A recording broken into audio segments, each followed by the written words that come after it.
प्रदेश में पावस। अब तीसरे पद्यांश में कवि कहते हैं कि उड़ गया अचानक लोग उधर।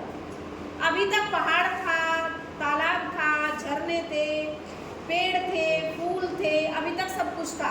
अचानक धरती उड़ गई। उड़ गया अचानक लोग उधर। उधर माने धरती। अचानक धरती उड़ गई। कवि ने कहा था कि पल पल में वेश बदल रही है वहां पर प्रकृति, तो अचानक धरती उड़ गई। फड़का अपार पारद के पर, जैसे कोई पक्षी पंख लगाकर उड़ जाता है, ऐसे धरती उड़ गई, अचानक गायब हो गई। कैसे गायब हो गई? आगे कवि बताते हैं, रब शेष रह गए हैं निर्झर, खाली झरनों की आवाज आ रही है। बादल जो है ना, बादल अचानक वहां सारे में बादल फैल गए।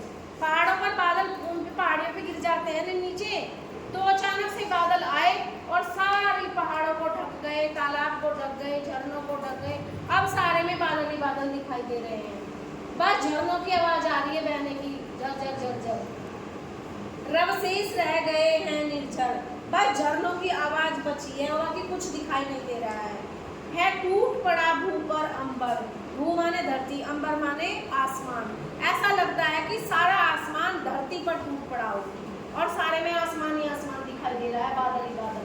अब धरती कहीं दिखाई नहीं दे रही है। धस गया धरा में सभ्य साल, जो पहाड़ पर बड़े बड़े पेड़ थे, साल के वृक्ष होते हैं बड़े बड़े, जिन्हें कवि ने उसकी छाएं कहा है, मानो वो धरती में धस गए, वो कहीं दिखाई नहीं दे रहे। उठ रहा धुआं, जल गया ताल।